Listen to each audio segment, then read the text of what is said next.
Bonjour chers amis de boxe, bienvenue à Coup de Poing Box Info. Et voilà la stratégie d'Efe Ajagba contre Martin Bakole. Ce que je peux dire, c'est que c'est merveilleux, c'est très merveilleux. Alors, je tiens déjà ici à féliciter Efe Ajagba d'avoir trouvé la stratégie qu'il fallait pour Martin Bakole. Si Efe Ajagba ne changeait pas sa stratégie, alors je pense qu'il aurait été mis KO. Et c'est ça également un boxeur intelligent. Lorsque il y a plus fort que toi sur le ring, alors il faut trouver d'autres moyens de survivre. C'est justement ce que Efe Ajagba a fait dans le combat avec Martin Bakole. Et c'est ça la boxe, en fait. C'est ça la boxe.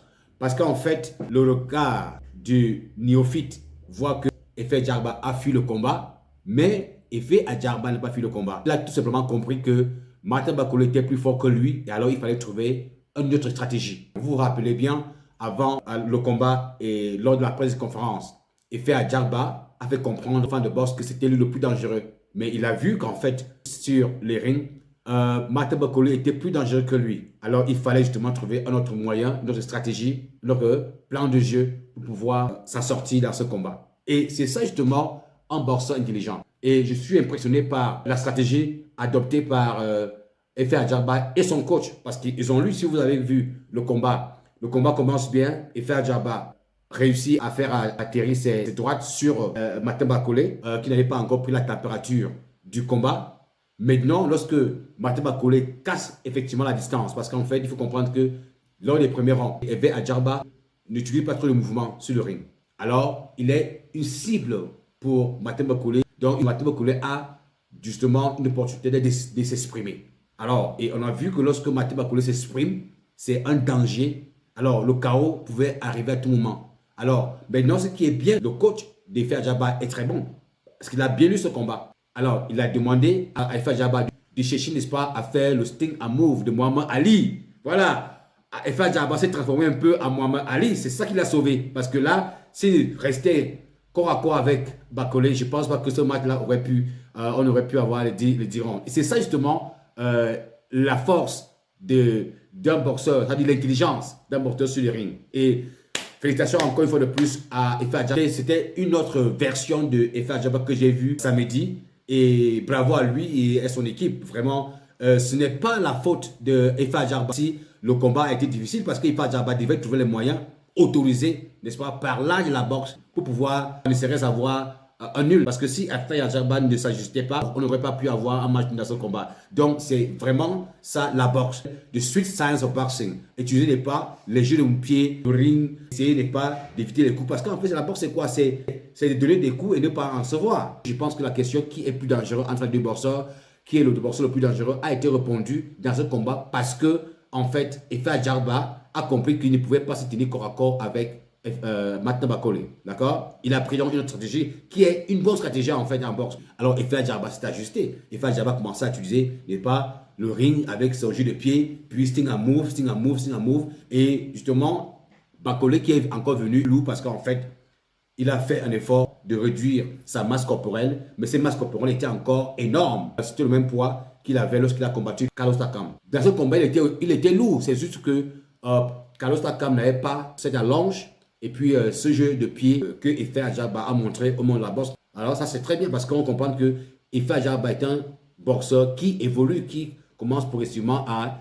incorporer d'autres stratégies, d'autres techniques dans son actif. C'est ça justement qui a réussi à faire Ajagba. Parce qu'à un moment donné, Martin Bakole ne trouvait plus de solution. Il était tellement lourd, il était capable de se déplacer rapidement sur le ring pour pouvoir casser les distances et puis se retrouver devant Efe Ajagba. Parce que c'était justement la stratégie des pas de Martin Bakole. Pouvoir casser la distance et puis avoir constamment Efe Ajagba, d'accord, dos au mur. Mais Efe Ajagba a su ça et il a évité parce que son coach lui a dit, si tu continues vraiment à accepter que ce monstre-là se tient devant toi et puis que vous échangiez comme ça dans la poche, alors je ne pense pas que tu pourras voir le 10e round.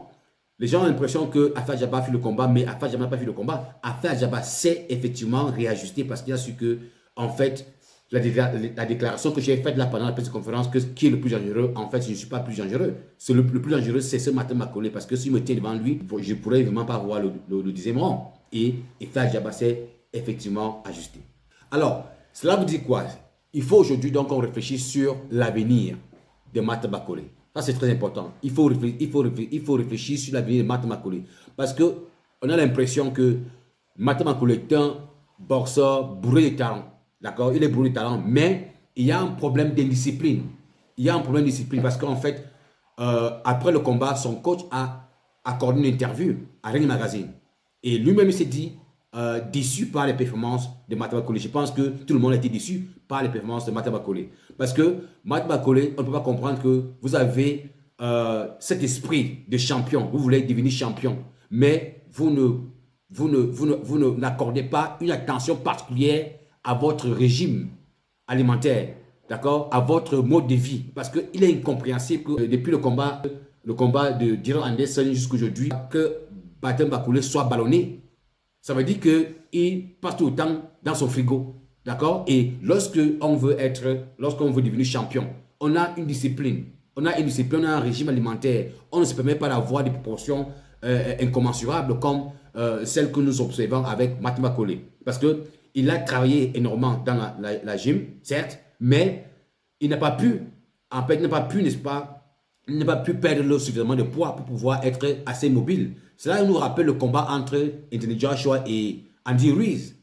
Donc la revanche. Vous voyez, Andy Ruiz, au départ, il a eu ce palmarès-là, la gloire, un peu d'argent et tout ça. Ça lui a pris la tête.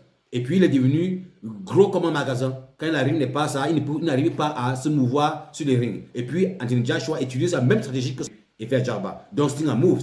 Parce que, en fait, lorsqu'on regarde ce combat, si Anthony Joshua restait devant Andy Ruiz, alors il serait encore mis KO parce que Andy Ruiz est devenu trop gros encore. Il était surdimensionné. Et maintenant, cette obésité a joué contre Andy Ruiz. Alors, Andy Ruiz était incapable de se mouvoir sur le ring, effectivement, pour pouvoir casser la distance et coincer Anthony Joshua contre les corps. Alors, Anthony Joshua a justement utilisé la même stratégie que Efe Ajagba a utilisé contre Martin Bakole pour sécuriser une victoire. D'accord? Martin Bakole doit maintenant réviser cette stratégie. Qu'est-ce qu'il fait lorsque un boxeur n'arrive pas, n'est-ce pas, à faire aussi le combat que lui veut? Parce que Martin Bakole a voulu lui imposer son style de combat, le corps à corps, mais Efe Ajagba a compris que ce corps à corps là, je ne suis pas très fort dans ce corps à corps. Je ne peux pas échanger avec ce type parce que j'ai cru que j'étais le plus dangereux et qu'il a déjà pris mes coups de poing. Alors, il faut comprendre que Bakole également a pris les coups de poing de Efe Ajagba qui voulait plus le mettre KO, mais il les a absorbés. Donc, en fait, il y avait un peu une frustration de Efe Ajagba là parce que Ajagba lui avait déjà donné ses meilleurs coups de poing et Martin Bakole ne faisait que venir. Donc, il a compris ici que si je continue à jouer ce genre de jeu, je ne pourrais pas avoir le 10e round.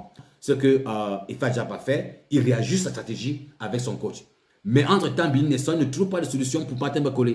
Il aurait pu trouver une solution pour Martin Bakole. Mais est-ce que cette solution aurait même pu marcher? Parce que Martin Bakole n'arrivait pas à se mouvoir facilement sur le ring. Efe Ajagba n'est pas obligé, n'est pas de jouer ton jeu. Donc, c'était donc à Martin Bakole de trouver les moyens pour pouvoir limiter ces mouvements, ce jeu de ring, ces mouvements de faire Jabba dans le ring et pouvoir le coincer et puis déchaîner ses coups de poing.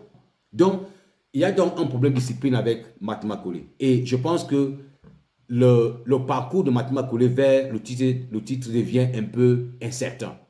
Il devient aujourd'hui incertain. Parce qu'il va devoir rentrer encore, recommencer. Parce que les options qu'on voit aujourd'hui avec Martin McCauley, bon, moi je ne souhaitais même plus, moi personnellement, je ne souhaiterais plus voir ce combat entre Martin McCauley et Fad Jarba. Mais je pense que c'est la voie qu'ils vont suivre pour pouvoir essayer de corriger le tir. Mais à ce stade de la carrière de Martin McCauley, il devrait déjà être proche d'un combat de titre. D'accord? Ça veut dire qu'il est possible que Martin McCauley termine sa carrière sans avoir même accès au titre de champion.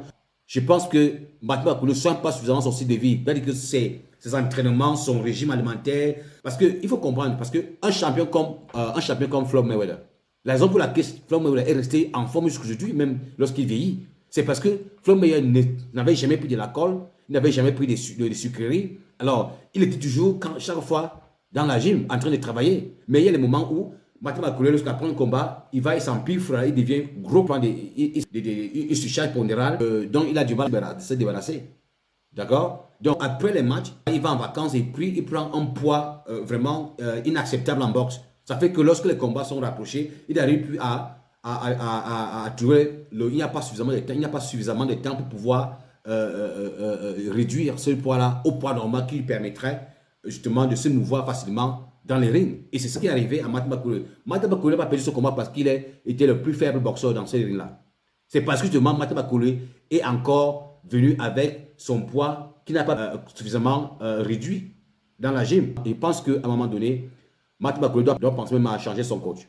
J'ai l'impression que Billy Dixon est beaucoup plus porté sur l'argent que sur la carrière de Martin McCauley. Parce qu'il est inadmissible, un coach de classe mondiale, d'accord pour commencer, un coach de classe mondiale n'aurait pas pu accepter que Martin McCauley aille dans ce combat contre je ne sais pas que. Vous avez une vision de grandeur. Savoir qu'il a tout ce qu'il faut pour être champion. Alors, au lieu de sacrifier pas sa carrière avec quelques petites sommes d'argent par rapport à ce qu'il pourrait avoir en étant champion. Alors, il aurait pu conseiller à Martin McCauley qu'on laisse tomber cette affaire-là et puis on se concentre sur le combat. Parce qu'aujourd'hui, Cheikh Al-Achid ne pourra rien faire. Il ne pourra rien faire. La preuve est que lorsqu'il a perdu ce combat, son rang a baissé. Et il faudrait comprendre comment faire. Donc, il ne faudrait pas se mettre dans les combats qui ne vont pas t'avantager, qui vont peut-être te donner un peu d'argent après maintenant, ça tue ta carrière. Parce qu'aujourd'hui, la carrière de McCauley est en mal. La carrière de McCauley est en mal. Et il va falloir vraiment qu'il travaille sérieusement, d'accord, pour revenir au niveau où il était. Et ce n'est pas facile parce que aujourd'hui, je ne sais pas qu'il ne pourra pas combattre Martin McCauley. Il ne pourra pas combattre McCauley, à moins que ça soit une offre vraiment faramineuse. Parce que je ne sais pas que c'est que s'il vient combattre avec Martin McCauley a aussi ses chances. Il peut perdre. Et puis, maintenant, ça veut dire qu'il perd, il envoie plutôt, n'est-ce pas, Martin McCauley vers les opportunités de titre de champion. Donc, il ne pourrait pas se faire ce combat. Donc, la seule chose pour Martin McCauley, si Martin McCauley voudrait encore cesser sa carrière entre ses mains, c'est d'abord commencer de chercher à voir comment il peut trouver un coach compétitif maintenant. Un coach qui, justement, a ses intérêts à cœur. J'ai l'impression que Billy Nelson là aime trop l'argent et il voit autour de Martin McCauley des opportunités d'argent. Il ne cherche même pas à évaluer, analyser les avantages et les inconvénients d'une offre. Parce que beaucoup de boxeurs, n'est-ce pas, n'auraient pas accepté combattre dans ces conditions-là. Mais Martin McCauley, son coach, ont accepté et aujourd'hui, on se trouve à ce niveau où on est aujourd'hui. Et il doit comprendre qu'il doit rester constamment actif dans la gym. Martin McCauley doit avoir un nutritionniste de classe mondiale. On ne comprend pas comment quelqu'un qui est végétarien arrive à avoir un peu comme celui-là, puisque son coach dit qu'il est végétarien.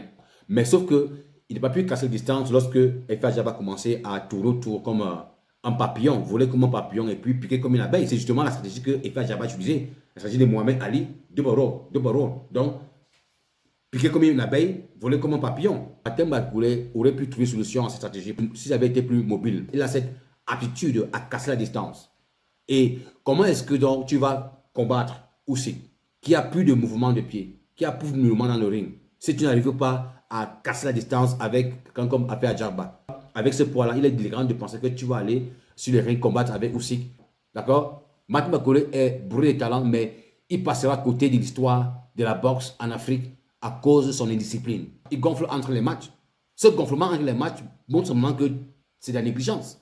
Donc, si Martin Bakole pense qu'un jour, il pourra s'approcher encore du titre de champion, je pense qu'il y a des choses à revoir dans sa vie de boxeur. C'est le coup de poing que je tenais à donner à Martin Bakole aujourd'hui. C'était une déception totale et les fans sont très déçus par la performance de Martin Bakole. Et je pense que le problème, c'est Martin Bakole lui-même et son coach.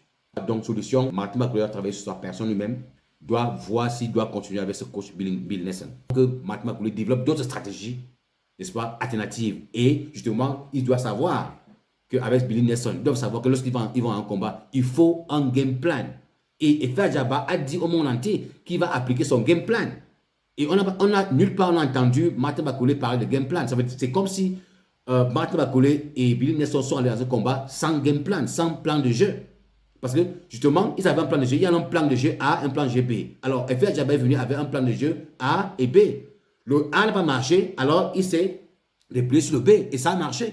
Il a pu donc avoir un match nul. Alors, dites-moi les gars en commentaire ce que vous pensez de cette petite analyse. Je vous remercie pour votre soutien et puis n'oubliez pas de vous abonner, de liker et on se voit pour la suite. I'm out!